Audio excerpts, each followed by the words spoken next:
Clear အတွက်အလွယ်ကူဆုံးအရိုးရှင်းဆုံးနဲ့ပျော်စရာအကောင်းဆုံးဖြစ်တဲ့ sensory activities လေးတစ်ခုအတူတူလုပ်ကြည့်ကြရအောင်ဒီနေ့ကျွန်မလုပ်ပြမယ့် activities လေးက preschool teacher တွေကိုအဓိကရည်ရွယ်ပါတယ်မိဘတွေအနေနဲ့ကြတော့လေကိုအိမ်မှာပြန်လုပ်ချင်တဲ့ခါကျရင်လည်းလိုက်လုပ်ကြည့်လို့တော့ရတယ်ပေါ့နော်ပထမဦးဆုံးကျွန်တော်တို့ကဗာလေးသုံးမလဲဆိုတော့ဒီ tray လေးသုံးမယ်ပေါ့ဒါကိုကျွန်တော်တို့က top tray လို့ခေါ်တယ်နော်ဒါတစ်သားနဲ့လုပ်ထားတဲ့ wooden top tray ပေါ့သူကဟိုတပေပတ်လေရှိတာပေါ့ကျွန်မဒါခလေး၄ယောက်စာအတွက်ပြင်မှာဖြစ်ပါတယ်ဆိုတော့ပထမဦးဆုံးကျွန်တော်တို့လိုအပ်တာကဘန်းပေါ့နော်တစ်သားဘန်းဆိုပါဆိုဘန်းလေးတစ်ဘန်းလိုမယ်ကိုယ့်အိမ်မှာတစ်သားဘန်းရှိလားစတီးဘန်းကျိန်ဘန်းလင်ဘန်းဘလိုဘန်းအမျိုးအစားသုံးခြင်းလဲကြိုက်တဲ့ဘန်းအမျိုးအစားကိုသုံးလို့ရတယ်ဒီလိုမျိုးကျွန်တော်တို့ကြဲကြဲပြန့်ပြန့်ရှိတဲ့ tough tray လေးတစ်ခုလိုပါမယ်နောက်တစ်ခုကကြတော့ကျွန်တော်တို့ဒီ tray ထဲမှာထည့်မယ် base ပေါ့နော် base ကိုကဘာသုံးချင်တာလဲဆိုတဲ့ဟာမျိုးစဉ်းစားမယ် filler ပေါ့ filler ဘာသုံးချင်တာလဲ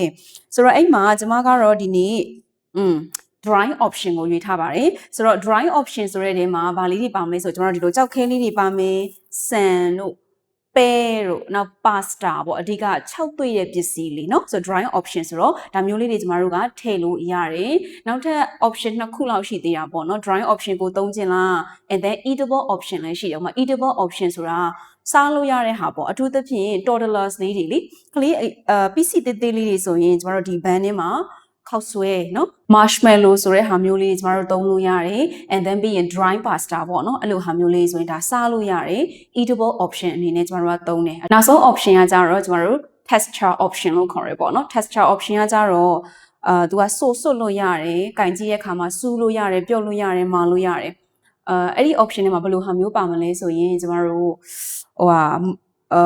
ကင်ကြည့်တဲ့အခါကျလို့ရှိရင်ပျော့ပျော့အီလေးဖြစ်တဲ့ဒီဘောလုံးလေးတွေပေါ့နော်ဒီ cotton ball ပေါ့ဟို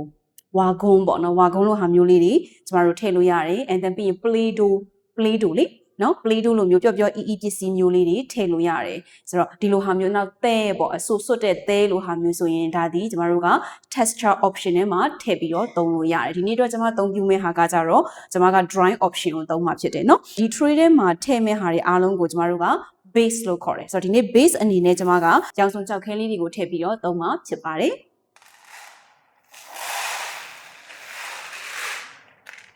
ဆိုတော့ပထမအဦးဆုံးကိုယ့်ရဲ့ဒီ sensory tray ထဲမှာကိုသုံးမဲ့ base ပေါ့နော် base ကိုအရင်ထည့်မယ်အဲ့ဒီ base ကအရန်ရှန်ထွက်လို့မရအောင်เนาะ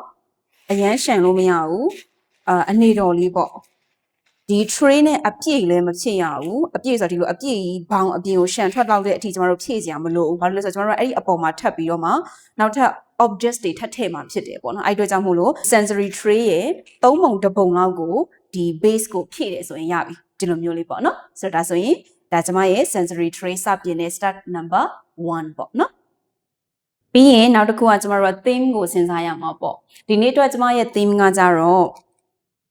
ကျမဒါလေးတွေသုံးထားတယ်ဆိုတော့ကိုကဆရာမဆိုရင်ဖြည့်ကြည့်ပါအောင်ဒီခြေကဒါလေးတွေသုံးထားတယ်ဆိုရင်ဒါကလေးကိုဘာသင်မယ်လို့ထင်လဲ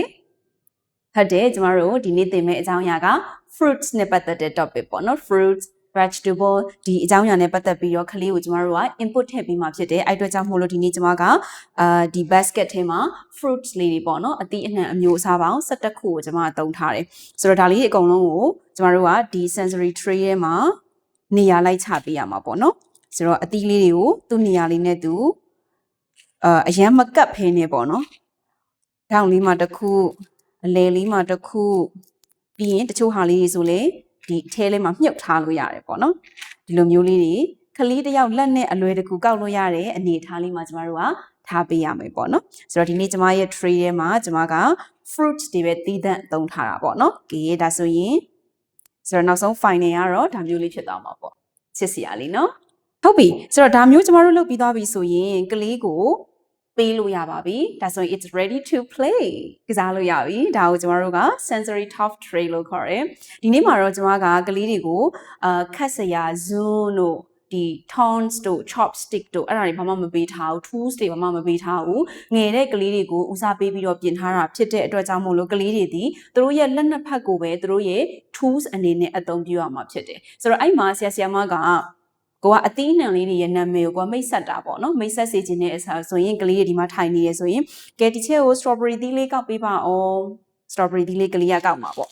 ယူမယ်အပြပါအောင် strawberry ဒီလေးဒီမှာ strawberry ဒီလေးပေါ့နော် and then ဒါဆိုဒီတစ်ခေါက်ဒီချက်ကို banana လေးရှာပေးပါအောင် banana ဘယ်မှာရှိလဲအော်ဒီမှာ banana လေးဟုတ်ပြီဆိုတော့ကလေးတွေကဒီ sensory tree ထဲမှာတစ်ချိန်ထဲမှာအာရုံစိုက်ပြီးတော့တစ်ချိန်ထဲမှာပဲဒီအသီးလေးတွေကိုလိုက်ရှာတဲ့ activities အနေနဲ့ကျမတို့ကဖန်တီးပေးလို့ရတယ်အရန်ပျော်စရာကောင်းတယ်ကလေးတွေအရန်ကြိုက်တယ် concentration လည်းအရန်ရတယ်ပြီးရင်ဒီ activities တစ်ခုကိုအကြာကြီးသူတို့ဆော့နိုင်တယ်ဒါတော်တော်ကောင်းတဲ့အချက်ဖြစ်တယ်ပေါ့နော်နောက်ဆုံးအနေနဲ့ကတော့ကျမတို့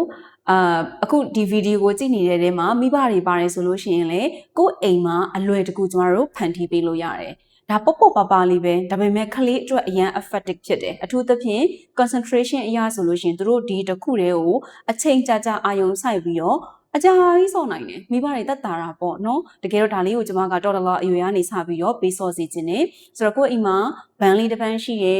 ဆန်တို့ပဲတို့ဂျုံတို့ဒီလိုမျိုး sensory ကိုအားပေးတဲ့ပစ္စည်း base လေးတွေကိုကျွန်တော်တို့ကထည့်မယ် and then ပြီးရင်ကလေးကိုက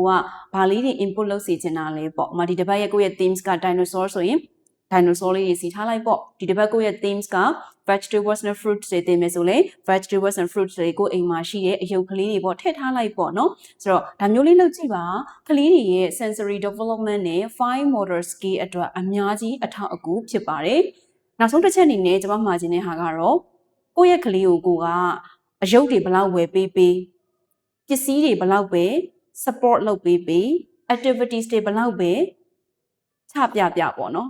ကိုကကလေးကိုအချိန်မပေးဘူးကလေးနဲ့အတူတူမစော့ဘူးကလေးနဲ့အတူတူအပြန်အလှန်သွားတဲ့